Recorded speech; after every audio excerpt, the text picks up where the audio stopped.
막 죄를 덮어쓰고 그렇게 하나님 앞에 막 그 장로들과 이렇게 그 부르짖고 그렇게 회개를 했습니다. 그래서 아간을 또 그 여호수아의 마음이 얼마나 아프겠습니까?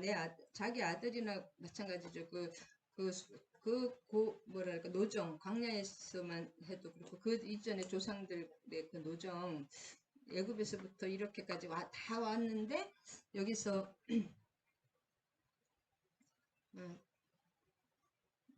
그렇죠. 지도자의 마음과 부모 아버지의 마음은 다릅니다. 그 막 어린아이들 같이 다 이렇게 죽였잖아요. 그럴 때 그 마음이 얼마나 찢어지겠습니까? 그것이 하나님의 마음인데, 그래서 하나님은 어떤 그 죄적인 것을 또 온전히 하나님 쪽, 사랑의 하나님이시지만 진짜 무서운 공의의 하나님이시기 때문에 우리가 사랑의 하나님이라고 하면 약간 이단됩니다. 공의의 사랑의 하나님이면 지옥도 없고 우리가 지옥 가는 사람도 있잖아요. 이렇게 이 세상에 이해하지 못할 일이 일어납니다. 그래서 그런 아이성의 실패, 아이성은 작은 성이었는데 그 큰 여리고를 물리친 이 여호수아와 백성들이 아이성에서 실패한 그 사실은 왜 여호수아가 그렇게 36명이 뭐 많은 수는 아니잖아요. 전쟁에서 죽었다고 그렇게 왜 이렇게 그렇게 막 하나님께 이렇게 온 백성이 그 마음이 녹았잖아요. 여호수아부터 그렇게 마음이 녹았다는 것은 왜 그랬냐 하면은 그 사람이 적게 죽고 조금 죽은 거 그게 문제가 아니라 하나님이 함께 하시지 않는다는 거예요. 그래서 이 여호수아와 이스라엘 백성은 하나님이 함께 하시는 영적 전쟁이기 때문에 하나님이 함께 하시지 않으면 아무리 아무 소용이 없는 거예요. 한마디로. 그리고 이 백성들이 전문 군사가 아니잖아요. 용병들이 아니기 때문에 아람 군사 같은 다른 사람들도 용병들도 많고 그래서 사막에서 온 사람들이 뭐 언제 전투 훈련할 수 있겠어요? 사막에서 계속 그러니까 그런 하나님의 능력으로 하나님이 함께하지 않으면 다 죽을 수밖에 없는 거예요. 진짜 200만이 다 죽을 수밖에 없는 하나님이 함께하지 않으면 우리도 그렇습니다. 그 전쟁이 문제에 크고 작고 또 전쟁이 크고 작음이 문제가 아니라 내가 하나님과 함께하지 않을 때 하나님 나와 함께하지 않을 때 그것이 문제입니다. 할렐루야. 그래서 하나님의 말씀이 오늘 제목은 하나님의 말씀대로 행하라 그 1절에 있는데 8절에 그것을 제목으로 삼았습니다. 그래서 하나님이 함께하지 않는 것을 알았기 때문에 여호수아가 그렇게 뒷거를 뒤집어 쓰고 그럴 때 하나님이 그 아간을 그렇게 다 처리하고 우리의 죄적인 것을 완전히 처리하고 돌무더기를 쌓았습니다. 우리 후대들에게 그것을 교훈을 하기 위해서 이렇게 무더기 지금까지도 남아있는 곳이 텔아비브 그런 게 텔자가 그 언덕을 쌓았던 것이 텔자가 그거라고 합니다. 이렇게 돌로 쌓여있는 언덕. 에텔이라고 해가지고 나중에 그런 것도 있거든요. 자, 여호수아 8장은 이제 요약하면 이스라엘은 하나님의 말씀에 순종하여 아이성을 함락시켰는데 이제 이로써 그들은 가나안 중부를 공략하고 남부와 북부로 진격할 수 있는 교두보를 확보하게 되었습니다. 이 전쟁에는 항상 전략을 가지고 하죠. 하나님은 하나님은 지혜 자체고 잠언에 보면 지혜를 가지라. 하나님이 지혜입니다. 여호와를 경외하는 것이 최고 지혜의 근본이기 때문에 하나님이 없는 사람은 지금 우리 정치권에 하나님의 섭리요, 하나님의 함께하신 하나님의 지혜를 가져요. 하나님은 선하신 분이기 때문에 반드시 어둠을 또 이기십니다. 그래서 교두보를 확보하고 아이성을 정복한 이스라엘은 가나안 중심부에 위치한 제일 가나안 등뼈에 위치한 에발산과 그리심산에서 하나님의 율법을 철저히 지킨다는 그 서약을 했습니다. 예배를 드리고 번제와 화목제를 또 드렸죠. 그래서 지금 아간의 범죄로 인해서 하나님과의 계약이 파기된 상태잖아요. 아직은 그런 상태에서 하나님의 명령대로 순종하며 그 영적 전쟁이고 육적 전쟁을 이겼을 때 우리가 이긴 자에게 이런 것이 오는 거지. 항상 죄에 지고 내 육신에 지고 이런 사람에게는 그런 형통함이 없습니다. 이겼을 때 비로소 에발산과 그리심산에 에발산에서 먼저 주님과 그 언약을 뭐랄까 재체결하는 것입니다. 언약을 회복하는 거죠. 그런 과정입니다. 요약했습니다.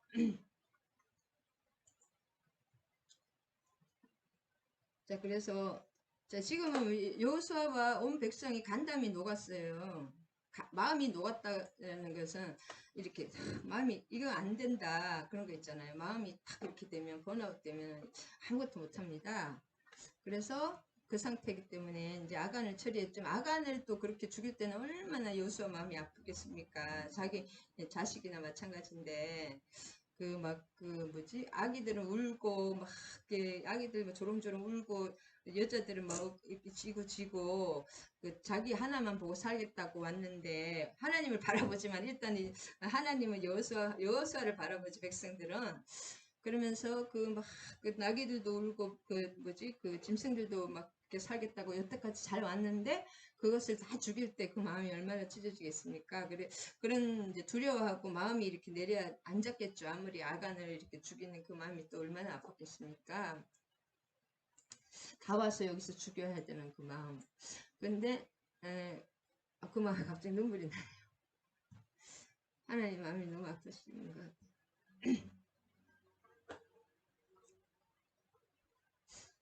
그래서 근데 여호와께서 여호수아에게 이르시되 이것이 중요합니다. 하나님이 항상 우리가 어떤 일을 당할 때 하나님이 말씀하시는 그것이 중요하지. 이 스토리 내용 이런 내용보다 하나님은 말씀하시고 그 말씀에 우리가 순종하는 거 여호와의 말씀대로 순종하는 그것을 배워야 됩니다. 그래서 여호와께서 이제 여호수아에게 나타나시고 이르시되 두려워하지 말라 그 1장에서 했던 1장 했던 그 말씀 그대로 하시죠. 놀라지 말라. 군사를 다 거느리고 일어나 아이로 올라가라. 하나님이 이렇게 음성을 들을 때까지 우리가 회개를 해야 됩니다.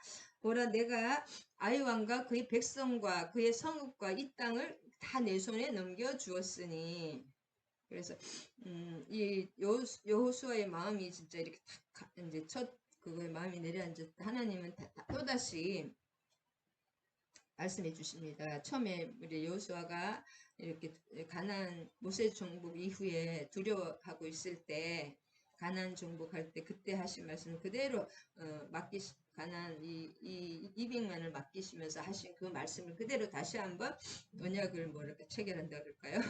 다시 또 이렇게 힘을 내라고 용기를 내가 너와 함께 하노라 그 말씀이죠.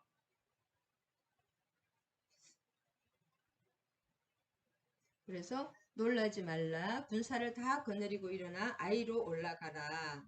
자, 이렇게 그 전에 이게 아이로 올라가라. 보라 이것이 참 중요합니다. 항상 강조하는 말인데 보라 진짜 보라는 뜻도 있고 강조하는 말도 있는데 내가 아이 왕과 그의 백성과 그의 성읍과 그의 땅을 다 내 손에 넘겨주는데 왕과 백성과 땅과 또 성읍과 그걸 다 주었다는 거죠. 모세의 손에 내 손에 넘겨 주었으니 저는 쓸데없는데 눈물이 나요. 항상 넘겨 주었다고 말씀하십니다. 그래서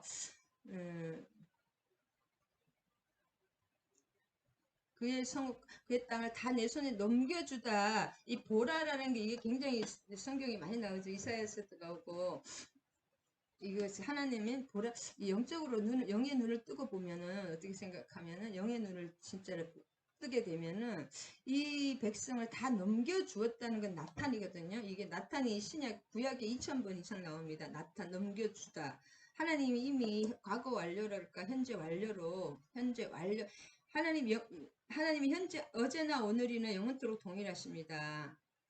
지금도 계시고 어제도 계셨고 장차 오시리 이제도 계시고 전에도 계시고 장차 오시리 하나님과 예수님은 뭐랄까 하나님은 항상 동일하셔요. 한 번도 변한 적이 없어요.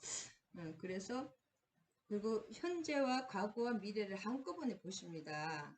그래서 시간이 없으시잖아요. 하나님. 우리는 시간이 있지만 이미 하나님은 이미 그것을 이렇게 영의 눈을 뜨면 이미 완료가 되신 거예요. 하나님이 말씀하실 때는 그것이 이미 사건입니다. 완료된 사건이에요. 그래서 믿음은 바라는 것의 실상입니다. 하나님이 그런 확신을 주실 때는 눈에 안 보이더라도 이미 그건 이루어져 있어요. 이것이 굉장히 영적으로 중요합니다. 그래서 하나님이 말씀하신 것은 반드시 또 안 믿으려고 해도 믿어져요.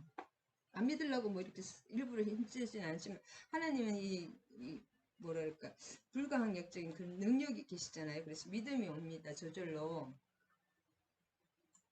이렇게 이미 이제 여호수아는 그걸 다 이렇게 하나님이 말씀하시는 것이 중요하고 여호수아께서 이르시되 그 다음에 보라 내 손에 보라 넘겨 주었으니 이것이 굉장히 중요합니다. 이미 하나님께서는 모든 것이 끝난 거예요. 그러면서 하나하나 군사 전략을 또 하나하나 모략을 가르쳐 주시죠. 하나님이 왕에게 여리고 왕에게 행한 것 같이 똑같이 하라는 거예요. 그 아이와 그 왕에게 다 불태우고 막 이렇게 다 하라는 거죠. 오직 그런데 거기서 여리고성 해갖고 똑같이 하라는 거 다 불태워 버리라는 거죠. 하람으로 다 바치고 다 불태워 죽이는데 그러니까 사람이나 생명은 다 죽이라는 거죠. 근데 오직 거기서 탈취할 물건과 가축은 스스로 가지라.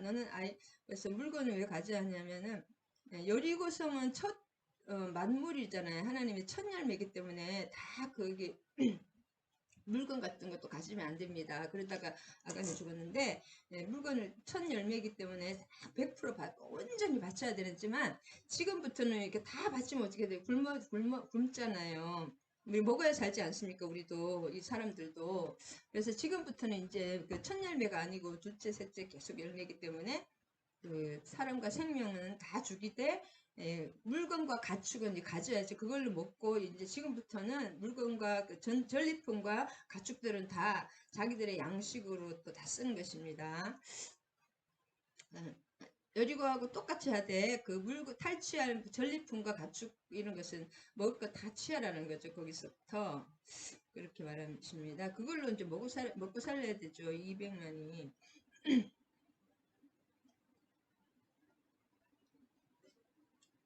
공격하라. 올라가라.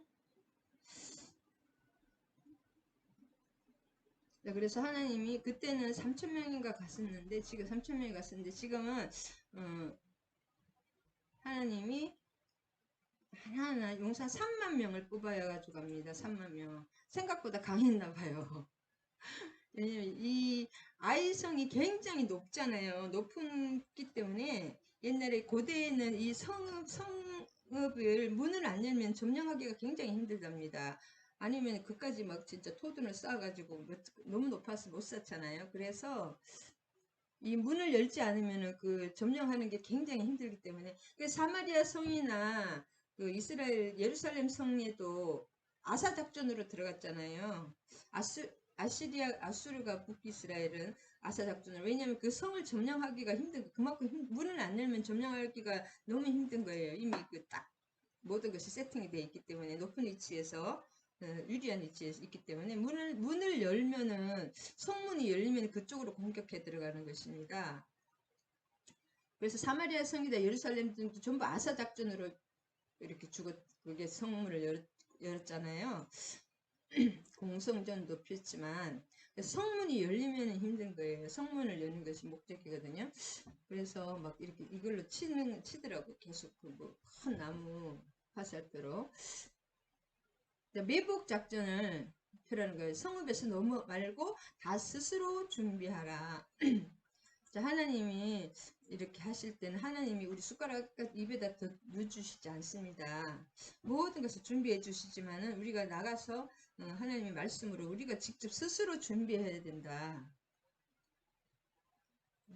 하나님이 말씀했는데 아무것도 안 그냥 기도만 하고 있다. 그 사람은 아무 일도 안 일어납니다. 하나님이 이것을 몸으로 실천을 해야 됩니다. 믿는 자가. 그럴 때 하나님 역사가 일어나는 거지. 어떤 사람은 기도만 하고 있다가 저기 천국 갔는지 모르겠어요.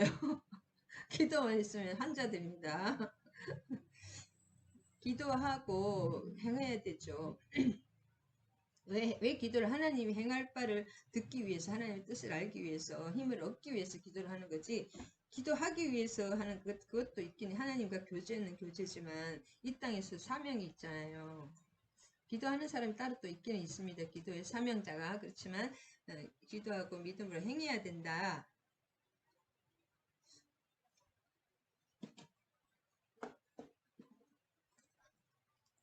그리고 이것은 뭐예요? 이미 하나님이 계획에 안에서는 모세와 말한 그것을 모세에게 말한 바와 같이 너와 내 자손에게 주어서 영영이 너희들의 기업이 되게 하셨다. 예언적 완료 시제거든요. 예언적 완료. 예언이지만 이미 완료된 거예요. 변할 수 없는 하나님의 거룩한 그런 임재란 뜻입니다. 함께 하신다. 이게 다시 한번 여기 1절을 다시 한번 이게 제일 중요합니다. 그래서 쭉 이렇게 여러분 다 아시니까 아이성 전투는 야밤을 틈타서 몇 명의 열명의 부대를 파견하여서 자기하고 같이 부대를 파견해서 아이성 서편에 매복시켰습니다. 그 지도를 제가 이렇게 해서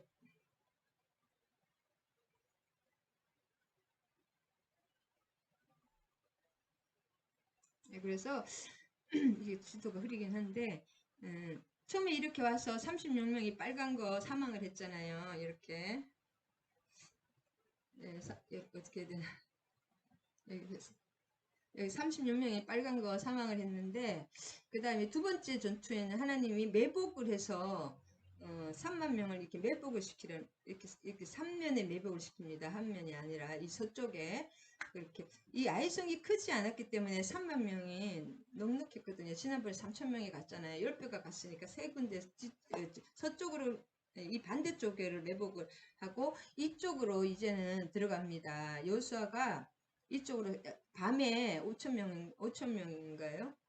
들어가서 이렇게 보이라고 일부러 그 바수꾼이 밤에 지킬 거 아니에요. 그 보이라고 5천 명이면 이렇게 숨어서 살살 간 게 아니라 여기서는 일부러 유인 작전으로 보라는 듯이 계속 이렇게 약을 내면서 그러면 이 사람들이 이렇게 도망갑니다. 그러면은 아이 왕이 그것을 보고 급하게 준비해서 이때서 자기들이 이겼잖아요. 너무나 승승장구 그 마음이 막 그 자만한 마음 이렇게 그런 마음으로 이 문을 열어놓고 전 사람이 다 따라온 거예요. 왕하고 이 여호수아를 군대를 추적하기 위해서 그러면서 이렇게 문을 완전히 열어놓고 모든 사람이 다 군대가 이쪽으로 나온 상태에서 여호수아는 갑자기 여기서 여호수아가 칼로 이렇게 이 사람들에게 칼로 이렇게 신호를 보내는 거 이제 반짝반짝 신호를 보내고 이 사람들은 이 아이성을 먼저 불사르고 다 죽입니다.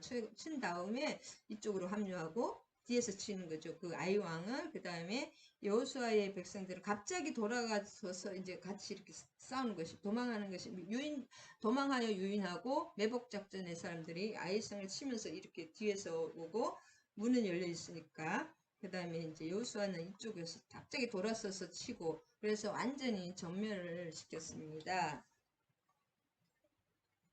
이 아이왕은 지난번 전투로 득이 만만해져서 성문을 활짝 이제 자기들이 자신 있잖아. 아예 이까짓 거야 하면서 왕을 활짝 열고 맹렬한 기세로 여호수아 군대를 반격했습니다. 그래서 여호수아 군대는 패하는 척하고 거짓으로 후퇴 작전을 펴서 그래서 이겼는데 아이성의 군대는 의기양양해가지고 뒤돌아 그래서 매복 군대와 무방비로 아이성을 이제 무찌르고 함께 협곡 작전으로 매복 군인과 협곡 작전으로 아이성을 진멸했습니다. 근데 이거 하나하나를 하나님이 다 전략을 가져준 거예요. 하나님이 군대 전략까지 다 최고의 지혜를 가지고 있었잖아요. 처음에 들어갔던 길이 아니라 다른 길로 하신 거예요. 하나님이 이 길이 별론가 봐요. 이쪽으로 들어갔습니다. 똑같은 길로 들어간 것이 아니라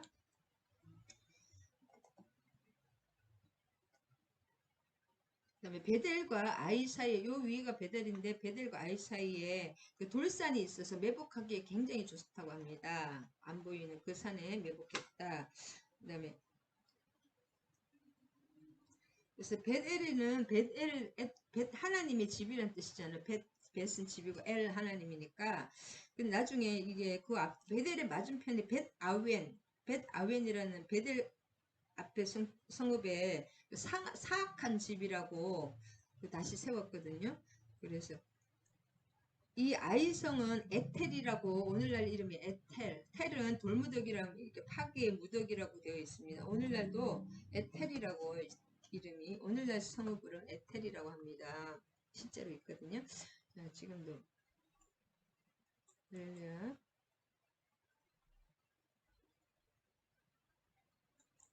어디 갔습니까? 어? 얘들이 막 움직이네요. 응? 이쪽으로 갈래. 그래서 에텔을, 자, 그래서 4절에 보면 악한 자들과 싸우시는 분이 하나님이시고, 하나님의 백성들은 최선을 다하여 뭐예요? 하나님과 이렇게 시키는 대로 동력을 해야 되는 거예요. 스스로 준비해. 하나님이 시키는 대로 순종하면서 철저하게 준비를 해야 돼요. 하나님은 사람을 통해 일하시기를 기뻐하십니다. 그래서 준비된 자를 하나님은 사용하신다. 하나님이 하라는데 아무것도 하나님 다 하세요. 그러면 사람을 뭐 지은 목적이 없잖아요. 하나님 혼자 다 하시는 게 아닙니다. 하나님과 함께, 사람과 함께 할 수 있는 것은 최대한 함께 하시기를 기뻐하십니다.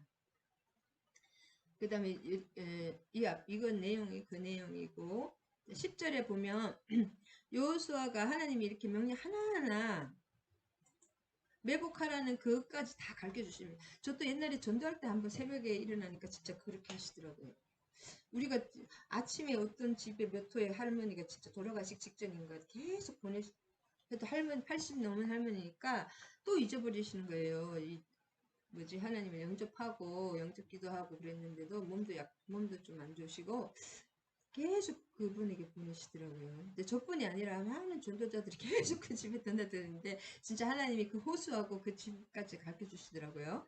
하나님이 그렇게 정확하게 가르쳐 주십니다. 우리가 그렇게 간절한 마음으로 하나님께 기도하지 않아서 못 가르쳐 주시는 것 뿐입니다. 못 듣는 것 뿐입니다. 그래서 백성을 조모하고 이게 또 굉장히 중요합니다. 이 여호수아는 진짜 그 전쟁에 치밀한 준비, 전쟁도 치밀해야지 이깁니다. 작전을 전략을 가지고 싸워야지. 전략이 없는 사람은 망한다는 그런 말이 있죠. 자문에 아무 생각 없으면 안 됩니다. 하나님은 지혜의 하나님이기 때문에 성령님이 지혜를 주십니다. 왜 이렇게 백성을 왜 조모를 했느냐. 아침 일찍 일어나 군인이라든지 그 가까이 간 사람들은 20만 정도, 그 200만이 다 가지 않고 계속 이렇게 뒤에서 아이들을 가지고 전쟁할 수는 없잖아요. 그 노인들이나 이런 분들은 뒤에 이제 계속 이렇게 남아있고 싸울 만한 사람들만 나가는데, 이때 이 사람들이 그 아이 사람에게 잡힐 수도 있잖아요. 이 전쟁을 하다 보면 밤에 막 이렇게 숲속에서 그러면은 뭐 또 스파이 짓을 할 수가 있잖아요. 그렇게 막 이렇게 그 무엇을 하면, 그래서 그 사람들이 그렇게 그 사람 일반인들이 없어진 사람들은 적군에게 가 있을 수가 있기 때문에 작전이 또 들통이 나면 지게 되잖아요. 그래서 이 백성을 하나하나 한 명이라도 빠진 사람이 있나 없나 조모를 하는 것입니다. 그런 다음에 백성이 앞서 장로들과 윗사람들이 더 앞서 스스로 올라갈 때 따라가는 거죠.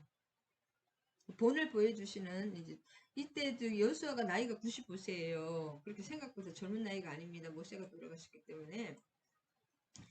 그래서 이스라엘 군사 앞서서 여호수아와 백성과 장로들이 지도자로서 이렇게 본을 보여주시고,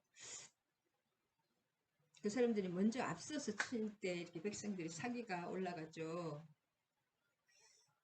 그 다음에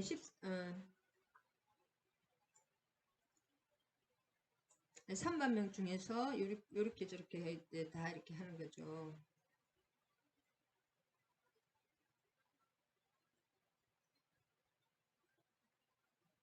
그리고 여호수아가 이제 13절에 밤에 들어가는 거죠. 밤에.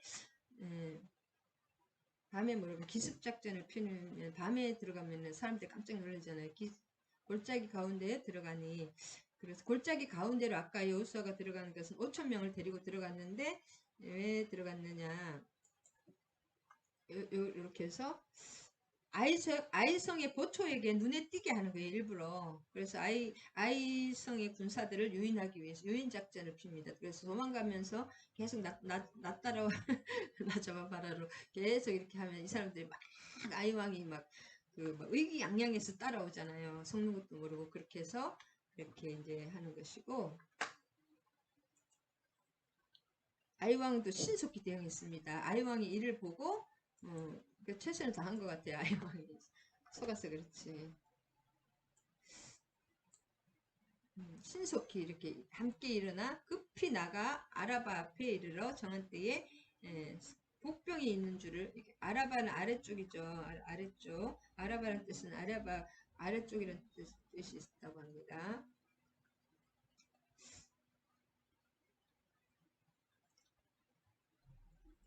여기 아라바는 주변보다 요단 계곡 주변의 낮은 초원지대를 가리킨다고 합니다. 이 아라바 그 광야 그 요단 지역 낮은 초원지대. 그 다음에 17절에 보면 이제 쭉 해서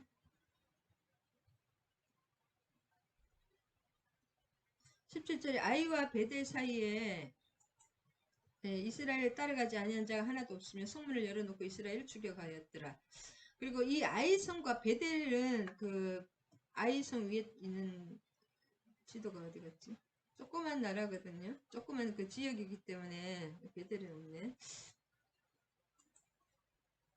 베델은 그 작은 도시죠. 주민들만 보잘것없는 작은 소도시이기 때문에 싸울 능력과 자체 방어 능력이 없기 때문에 계속 그 아이와 같이 살아왔잖아요. 그래서 아이와 같이 이제 한 편이 되어서 왜냐면 아이성이 망하면 베델 자기들도 망하니까 같이 한 편으로 이제 동맹 연합부로 추격을 하는 겁니다. 1시간 거리라고 합니다. 베델과 아이는.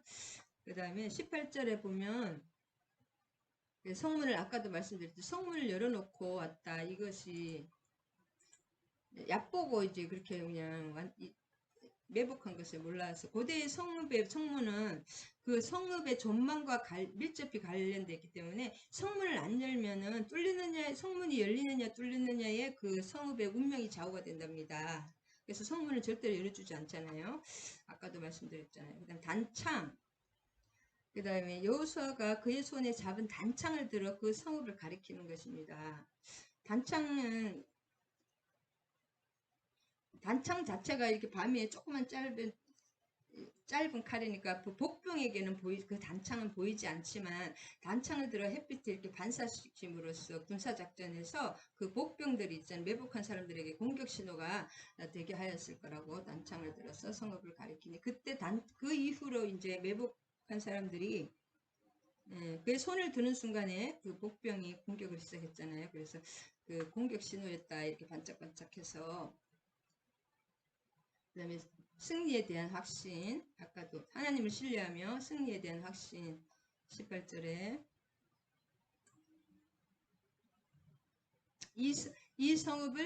내가 이 성읍을 내 손에 넘겨주리라. 여호수아가 이렇게 여호와께서 따라다니면서 여호와께서 이르시되 내가 이 성읍을 내 손에 넘겨주리라 그렇게 말씀하셨죠. 지금 하나님이 직접 이렇게 모사로 따라다니시는 것입니다.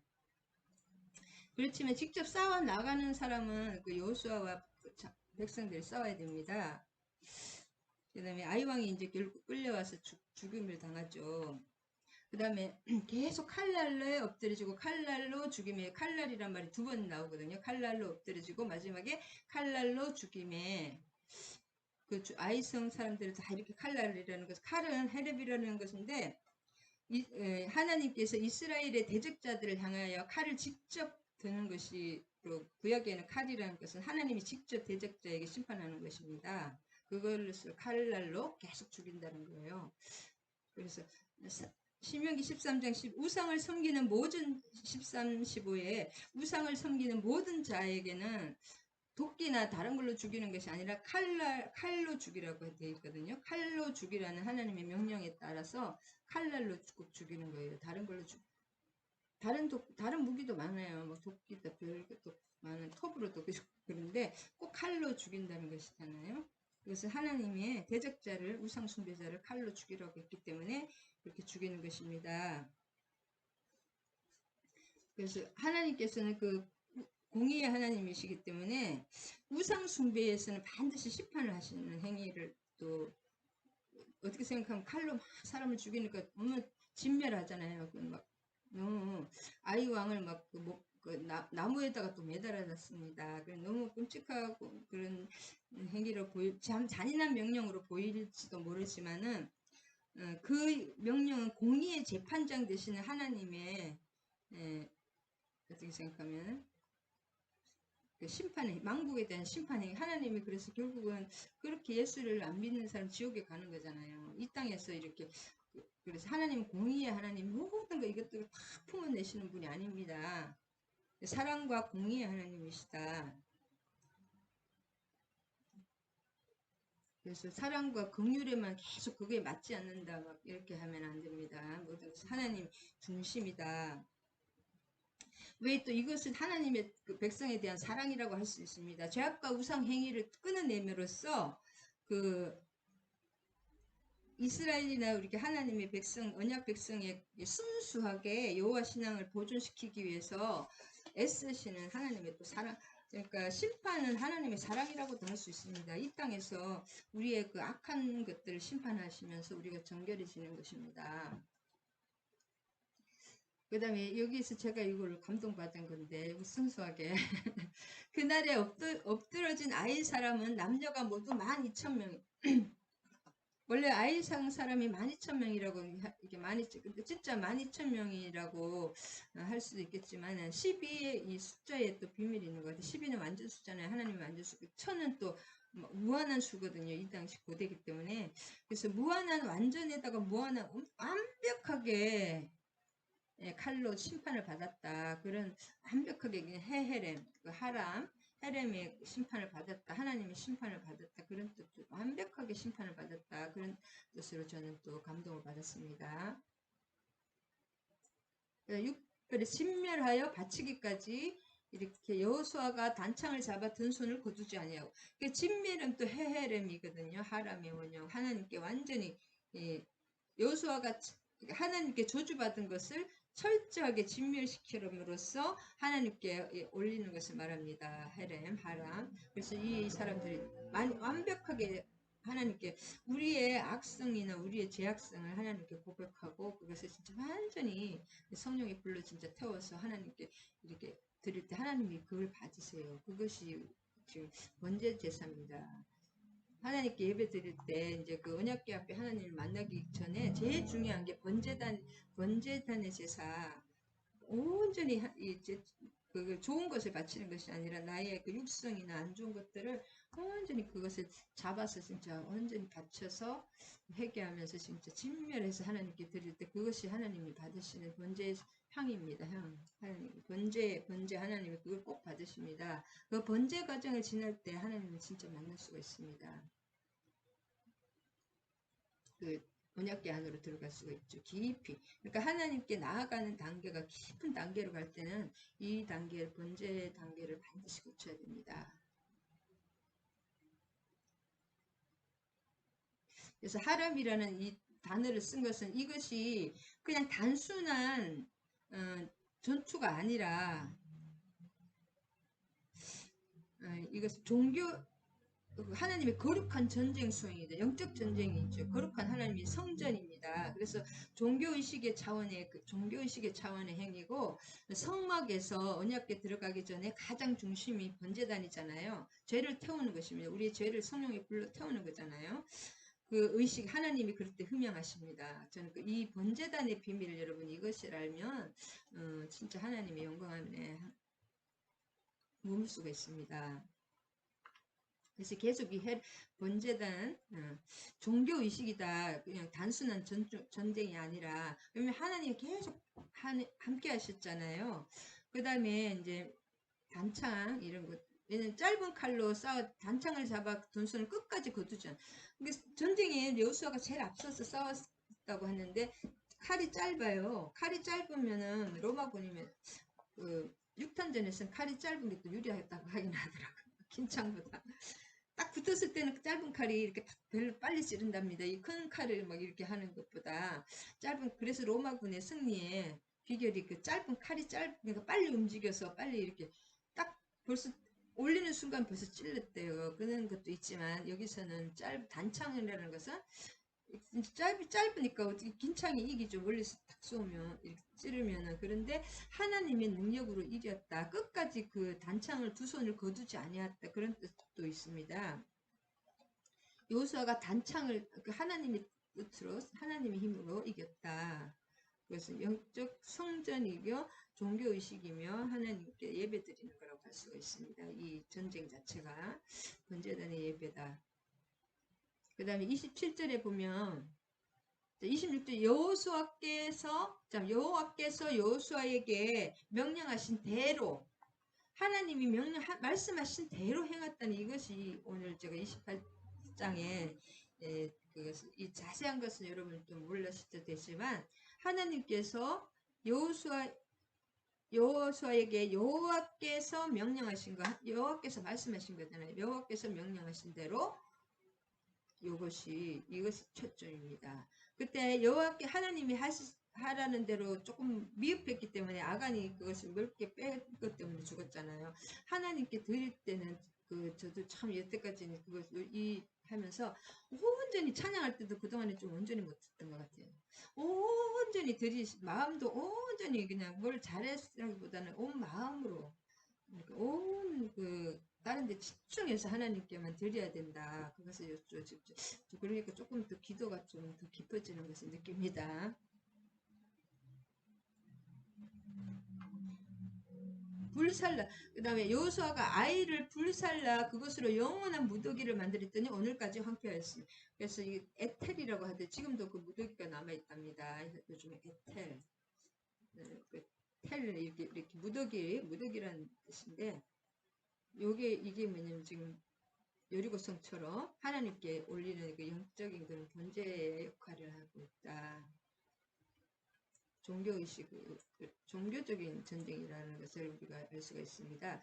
그 다음에 그가 또 아이왕을 저녁 때까지 나무에 달았다가 참 이런 거 보면 저는 너무 마음이 잔인한 것 같아서 그렇긴 한데 그것을 영적으로 바라봐야 됩니다. 아이왕을 저녁 때까지 나무에 달았다가 해질녘에 나무에서 내려서 성문에 던지고 돌무더기에 또 그것을 이렇게 아간을 돌로 이렇게 쳐가지고 돌무더기를 만드는 것처럼 그 돌로 무더기를 또 아이왕을 이렇게 한 거예요. 이것을 뭘 역하면은 그 나무에 달린 자마다 저주받았다는 그 구약의 말씀 있잖아요. 그래서 예수님도 나무에 달리셨잖아요. 그다음에 그 시체도 나무에 달려 있었고, 그다음에 그 아이왕이 저녁 때까지 그 저주받았다는 거. 이 아이성이 말도 못하게 더러웠다고 하지 않습니까? 가나안 전체가. 그러니까 그 하나님의 저주받은 시체.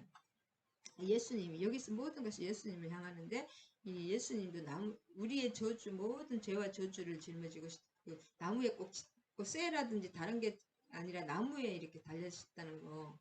그것은 우리의 대신 모든 죄와 저주를 받으셨다는 것을 상징합니다. 죽은 자에게 또 모욕과 수치를 안겨주는 거잖아요. 시체를 나무에 달아 죽고 나서도 모욕과 수치를 안겨주는 거예요. 죽은 자에게도. 그래서 보는 자들이 경각심을 가지고 동일한 그런 범죄를 짓지 않게 이렇게 사람들에게 경고하는 것입니다. 우리가 십자가를 보면 우리의 죄를 또 이렇게 경고를 받잖아요. 그리고 모든 사람이 죄인이라는 걸 알게 되고, 그래서 우리를 대신해서 나무에 달리신 예수 그리스도를 의지하는 것이 우리의 죄를 면할 수 있는 유일한 길이고 이것이 복음의 핵심. 여기서 또 우리 하나님이 그것을 우연히 아는 게 아니라 이것을 다 복음으로 연결됩니다. 그 다음에 에발산에 단을 건립하는 것이다. 이것 모든 것이 에발산은 여주의 산이잖아요. 그리심산은 축복의 산인데 여기서도 에발산하고 연결되는 것입니다. 이 예수님이 십자가와 이것이 저주를 상징하잖아요.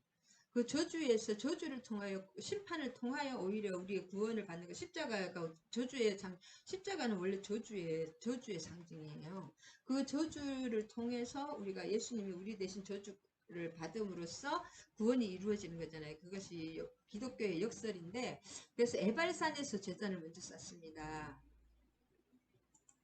에발산에서 번제와 화목제를 에발산을 제가 하나 찾아놓은 것 같은데.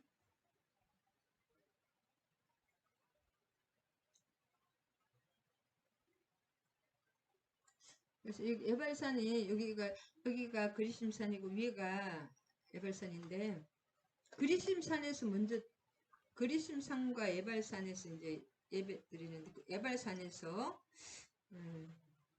이 제단은 예수님이 십자가를 예표합니다. 에발산에서 이렇게 제물을 번제와 화목제를 드렸다는 것은, 번제는 태우는 거잖아요.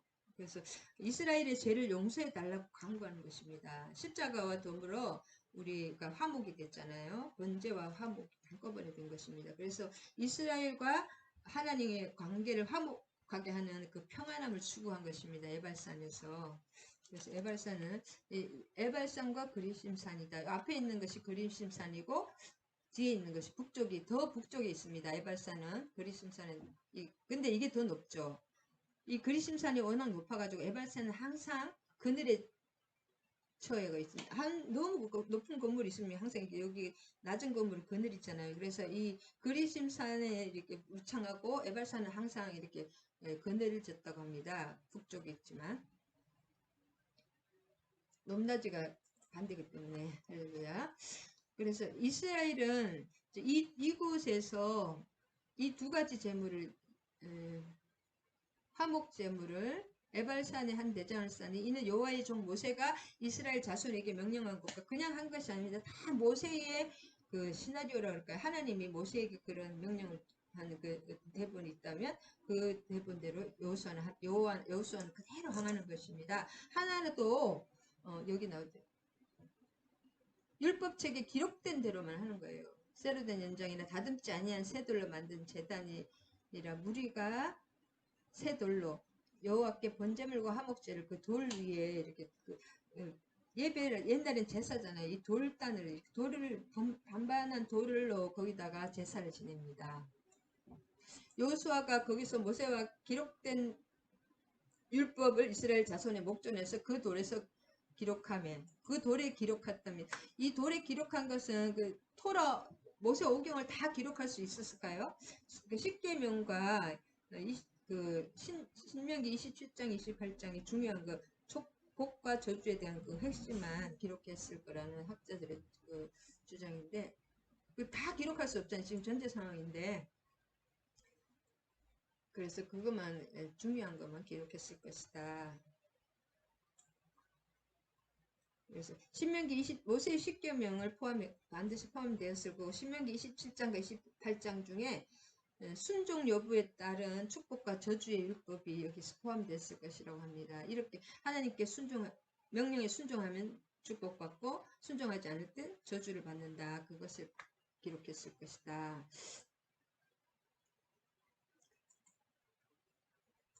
그 다음에 괴의 좌우에 섰잖아요. 이 언약궤의 좌우에 서서 절반은 그리심산 편에, 절반은 에발산 편에 섰으니 이는 여호와의 종 모세가 이스라엘 백성에게 축복하라고 명령한 대로 합니다. 자, 이렇게 다 쓰지는 않았지만 모세가 다 명령한 것이 또 많습니다. 그것을 그대로 실행하는 것입니다. 네, 언약궤 앞에 서는 것은 하나님 앞에 서는 거죠. 그 다음에 에발산과 그리심산은 3km, 산은 보이겠죠. 그 3km 거리였고, 궁극적으로 말씀이신 예수 그리스도 앞에 서는 거라고 합니다. 이 언약궤 앞에 섰다는 것은. 그 다음에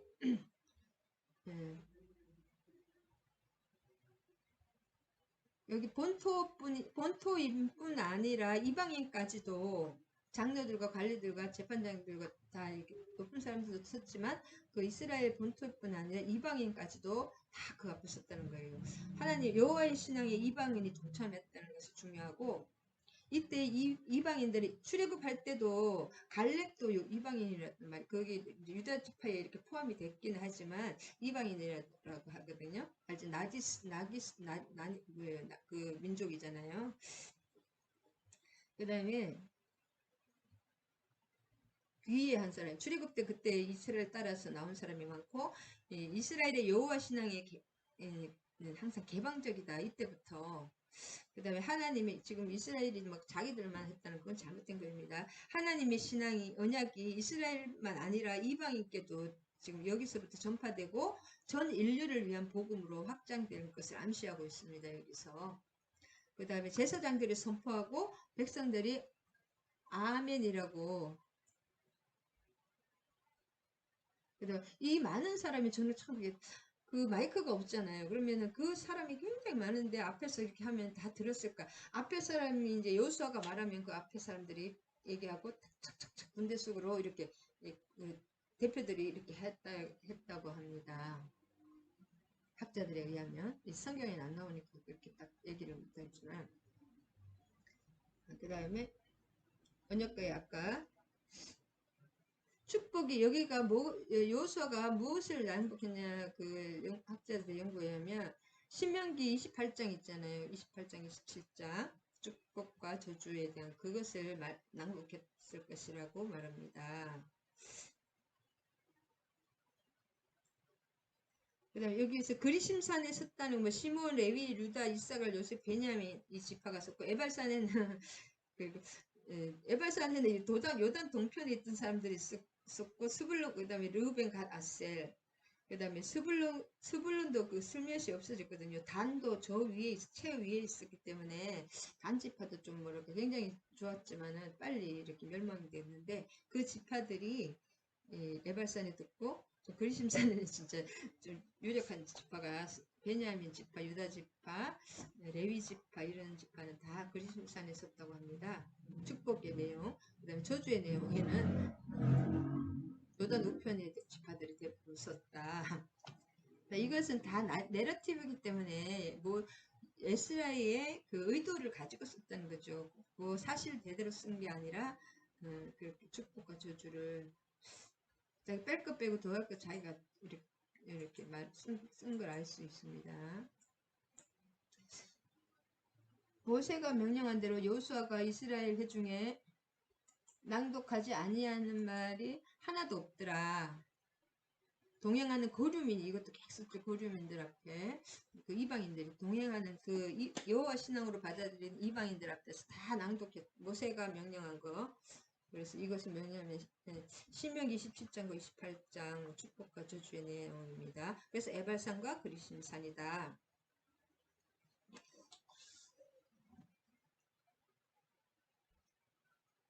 그래서 이스라엘이 복된 삶을 살려거든 순종을 하고 신명기적 사관이죠. 여기도 고난의 삶을 살려거든 불순종을 택하라고 선포하는 것입니다. 그래서 에발산의 언약 갱신 에발산에서 이제 예배를 드렸잖아요. 번제와 화목제 그거의 언약 갱신 언약을 갱신하는 거죠. 아간의 죄로 깨어졌던 언약이 갱신되는 것이고 제가 말끔히 이스라엘의 그 아간으로 인해서 더럽혀진 그런 아무리 이렇게 똥물이 요만하게 그러면 똥물이 됩니다. 몇 톤의 물이 있는데 똥이 조금만 떨어져도 그것은 똥물이 돼요, 여러분. 그래서 하나님은 또 원하실 때는 완전한 깨끗함을 원하시기 때문에 그것을 말끔히 제가 씻어졌 언약이 깨졌다는 언약이 갱신되고 이스라엘의 죄가 완전히 씻어졌다. 그래서 에발사는 예수 그리스도를 십자가를 상징합니다.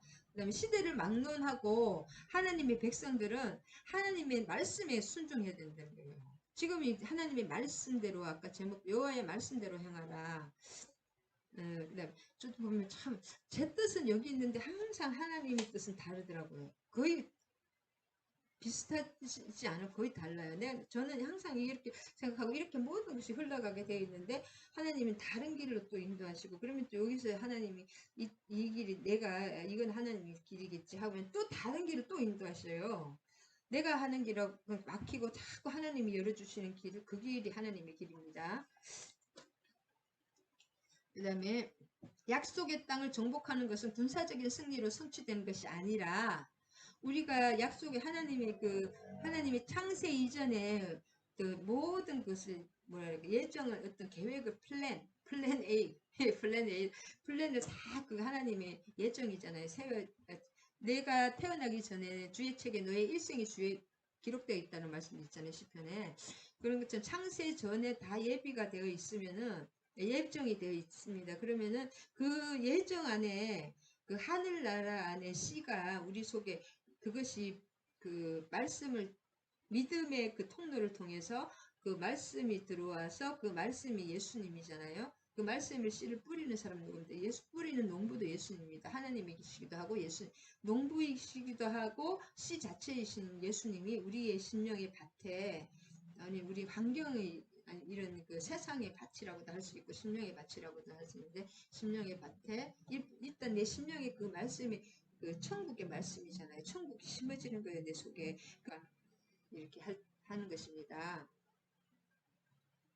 그러니까 내 세상으로 된 혼적인 내 심령에 내 혼에 하나님의 말씀이 들어오면은 그것을 부풀어져 있는 빵에다가 누룩이 들어오면 누룩이 침투를 하는 거예요. 우리의 그냥 세상적인 그 마음밭에 하나님의 나라가 침투가 되어 말씀이 들어오면서 여기 침노하시는 것입니다. 우리의 마음밭에 하나님의 하늘나라가 나를 침노하는 것입니다. 세상인 나를. 그러면 그것이 점점 누룩이 완전히 밀가루가 빵이 되잖아요. 완전히 그런 것처럼 완전히 변화가 되고 새로 본어겐 새로 태어납니다. 그래서 씨가 태어납니다. 나중에. 그래서 눈에 안 보이지는 그 겨자씨 같은 그 참 말씀과 참 믿음이 있으면 언젠가는 어느 순간에 그 7m, 5m로 자랍니다. 눈에 보이지 않던 것이 나중에는 눈에 보입니다. 그래서 우리 이 약속의 땅 이런 것은 뭐예요? 하나님의 그 말씀의 씨가 들어 받는 것이 우리가 약속을 받는 것입니다. 하나님의 약속을 그 씨를 뿌리는 씨의 모든 주체는 그 성경의 신약에는 안 나와 그 그냥 마음 네 가지 밭에 대해서 주로 많이 나와 있지만 그 씨 뿌리는 비유가 모든 그 마가복음 그 엄청난 비밀입니다. 비유가 아닙니다. 그것이 뭐 비유인데 그것이 뭐랄까 격언이나 이런 것이 아니라 그 황금보다 귀한 하나님의 말씀 생명입니다. 말씀 그 비유로 우리가 천국을 뭘 알 수가 없죠. 하나님이 그걸로 이렇게 계시를 해주는데 그 진짜 그 비밀이 그 끝이 없습니다. 그래서 천국 비유가 다 그것을 어느 정도 풀어야지 마가복음이 완전히 풀린다고 천국 복음이 풀려야지 그 마태복음 누가복음도 완전히 풀립니다. 할렐루야. 그것이 비밀입니다, 여러분. 저도 그것을 연구를 하고 있는데 그 천국은 이렇게 돼서 우리가 배워가는 천국 지식을 하나하나 주님의 뜻대로 알아가게 해주신 주님을 찬양합니다. 그런데 예수 그리스도, 하나님은 말씀하시는 하나님이고 그 말씀에 순종하신 그 말씀이 누구예요? 말씀을 뿌리는 분이 예수님이고 하나님이고 예수님이고 그 말씀 자체, 씨 자체도 예수님입니다. 우리가 그것이 또 구약과 신약을 하나입니다. 그래서 말씀이 제일 중요하다. 씨가 없으면 밭이 있고 농부가 있어도 아무 소용이 없습니다. 말씀, 예수 그리스도 천국의 말씀, 예수 그리스도께서 신이 이렇게 미랄이 되어서 죽어주셨기 때문에 그 말씀이 우리 심령에 심어주는 것입니다. 아멘. 오늘 또 에발사인 에너킹신에 대해서 주님 배웠습니다. 여호와의 말씀대로 하나님은 우리 삶의 구석구석에 또 작거나 큰 문제뿐이 아니라 작은 문제라도 큰 여리고 힘든 그 여리고성뿐 아니라 작은 아이성까지도 온전히 하나님께는 크고 작음이 없이 하나님 앞에 가져와서 하나님 성령님 나의 보혜사 성령님께 그분께 의논하고 기도해서 그분이 주시는 인도하신 대로 따라서 그 순종이 결코 쉽지 않습니다. 내 뜻과 거의 다르기 때문에 그 순종의 길, 나를 포기하고 하나님 주시는 그 순종의 길을 따라가서 그 천국을 온전히 이 땅에 키워내며 세워내며 천국을 이렇게 자라게 누리는 저와 우리 지체들이 되게 하여 주실 주님을 찬양하며 기대하며 감사드리며 예수님의 이름으로 기도드립니다. 아멘, 아멘.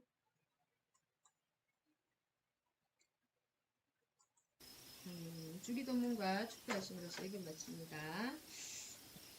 하늘에 계신 우리 아버지, 아버지의 이름을 거룩하게 하시며 아버지의 나라가 오게 하시며 아버지의 뜻이 하늘에서와 같이 땅에서도 이루어지게 하소서. 오늘 우리에게 일용할 양식을 주시고 우리가 우리에게 잘못한 사람을 용서하여 준 것 같이 우리 죄를 용서하여 주시고 우리를 시험에 빠지지 않게 하시고 악에서 구하소서. 나라와 권세와 영광이 영원히 아버지의 것입니다.